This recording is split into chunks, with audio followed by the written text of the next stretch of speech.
some analytics today. You with me? Let's have some fun here, okay? But it's going to be real, non-satirical, non-spoof math. Good morning to you. Good. Thursday morning, I'm Dejan Kovacevic of DK Pittsburgh Sports. This is Daily Shot of Pirates. It comes your way bright and early every weekday. If you're into football and or hockey, I also offer daily shots of Steelers and Penguins in the same place that you found this. Royals 4, Pirates 3 last night in Kansas City, Missouri. That would be 6 straight losses following 6 straight wins. If you're among the hardy few still delving into details, Bailey Falter had another outing, 3 runs, 6 hits, 4 2/3 innings. Braxton Ashcraft came on and pitched 2 1/3 of scoreless relief. Isaac Matson gave up the tie-breaking run in the Kansas City 8th. And the offense was held to 8 hits, 2 for extra bases, a double each by Tommy Pham, O'Neill Cruz. Pham went 3 for 4, continues to swing well of late. Brian Hayes with a 2-run single. And it wasn't enough. It's almost never enough. But I want to take it a little bit further than that. I want to quantify what's enough. And I want to do that in the framework of the final score of this actual game, meaning Kansas City 4, Pittsburgh 3. Because there is a harsh dividing line between the Pirates scoring 3 runs, the Pirates scoring 4 or more runs. When they score 3 runs or less, they are now 13-44. And it's actually a little bit impressive that they have 13 wins, considering that a lot of those 3 runs or less games were way less than 3 runs. But again, the line there is 3 runs or less, 13-44. 4 runs or more, the Pirates are 25-12 and heading hard to the World Series. 25-12. So, pencils down, everybody in the Ben Cherington Analytics Army. What's the number that we've got to hit here? What's the average amount of runs that our offense needs to be producing for us to, be a good team? Oh, wait, yeah, you in the back over there with the thick glasses. Yeah, you. 4.0, you say. Well, now, this is why we passed up on acquiring additional players this offseason so we could bring you into the fold. Because that's correct. It is 4.0. But how much of a leap would it require for this team and this offense to go from where it currently is to 4.0? Sounds like it would be impossible, right? Well, hang on. Because I brought my own calculator and I looked up that the Pirates have scored 319 total runs this season. That is the fewest in Major League Baseball. They're averaging, as a result, since they've played 94 games, 3.39 runs per game. And where do we need to be again, class? That's right, 4.0. How to get from 3.39 to 4.0? What if it's a big gap? What if it's something that would require years? Well, I continued my ambitious research. I looked back at the list of all 30 Major League teams, aiming to find the one that was the closest to 4.0 runs per game or higher. And the one that I found was the Orioles, who are currently averaging 4.18 runs per game. That's definitely more than 4.0. So we'll take them, because the next team down on the list are the Padres, who are just a little bit below 4.0, and that's not good enough. So where do these teams rank?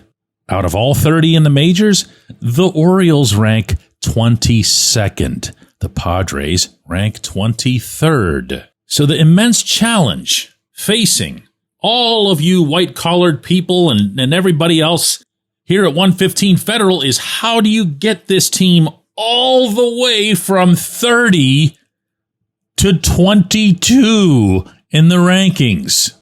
Well, we press on. See, the Pirates' OPS, the ultimate cumulative offensive statistic, is at 641. That is dead last in the majors.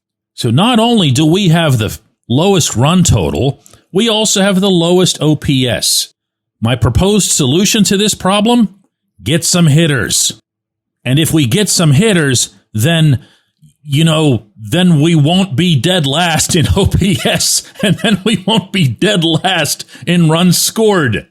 And within that, one good way to raise the OPS and the runs scored is to, every once in a blue moon, hit the ball over those fences that they've been setting up in the back of the outfields. Our current home run total is 64. That is dead last in the majors. In fact, it's 7 fewer than the team that's 29th in this category, the White Sox. And my solution for that is to get players who can hit home runs. Everybody still with me on this? Because this is a level of genius you're not just going to find anywhere, you know? See, our guys average 1 home run every 48.4 at bats. That's like 1 every 2 games or something. So, yeah, we have to find people who can do that. We have to not make trades, for example, for no power platoon hitting first baseman. You know, we have to get home runs. And I'll leave you with this one, although I gotta tell you, it's way off the reservation here. This is some of that outside the box thinking that we really value here at 115 Federal. When the pitcher throws the ball, we need to swing our bats and make contact with it instead of striking out 821 times so far this season, 4th most in the majors. Because, see, teams like, let's say, for example, the Angels, who have struck out more often than we have, they have 895, they have 133 home runs because they're swinging for the fences with a purpose. Our team has 64 home runs because they're not. We delude ourselves into thinking that we can use the same approach as everybody else, even though we don't have hitters. So maybe we need to clean that up a little bit too. When we come back, J1Q. If you're looking for a great dining experience, look no further than North Shore Tavern, located directly across Federal Street from PNC Park, next door to Mike's Beer Bar. North Shore Tavern is Pittsburgh's home for steak on a stone. Enjoy your steak finished on a hot lava stone in front of you, where you ensure each piece is cooked to exactly your liking. Or try their rotating selection of entrees, hot sandwiches, salads, and burgers, all while enjoying the ambiance dedicated to the great players and history of the Pittsburgh Pirates all around you. Come see why everyone's talking about North Shore Tavern and steak on a stone. It's Gun Storage Check Week. Help prevent unwanted access to your firearms. No one wants their unsecured gun to be used in an accident, a suicide, or a crime. Use lockboxes, safes, and locks to secure your firearms. Learn more at gunstoragecheck.org. That's gunstoragecheck.org. Brought to you by NSSF, the Firearm Industry Trade Association.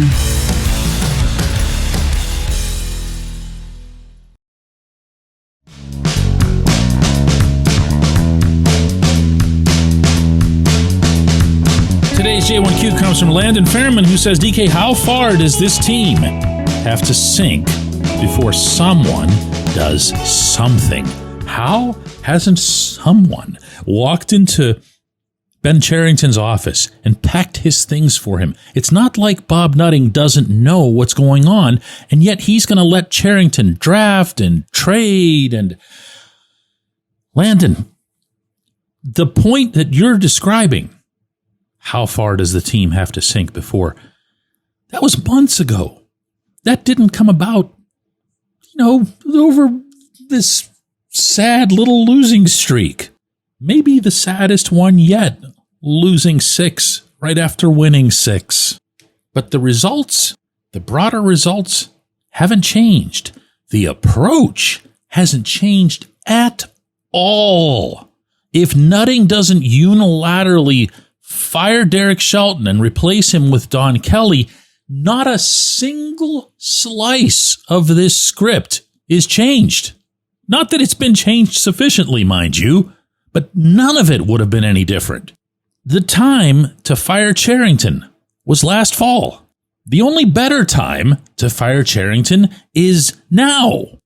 A whole new attitude is needed in addition to the approach. There has to be some form of faith that makes it through the organization, especially at the Pittsburgh level, as I was reporting from Seattle for you. These players, everybody who's part of this, the traveling entourage, the people who actually take the field or occupy the dugout, they feel like this is all just one great big dead man walking scenario. No, seriously, step back from this for a second, Landon. Ask yourself this. Let's say the Pirates win the 6 in a row and it's immediately followed by some sort of aggressive action. I don't even know what. I'm not going to pretend that they could make some magical move from the minor leagues to bolster the offense. I'm not going to pretend that this guy is capable of making some outside acquisition that would have an impact. But at least it would feel to everyone involved like, hey, they just saw what we did.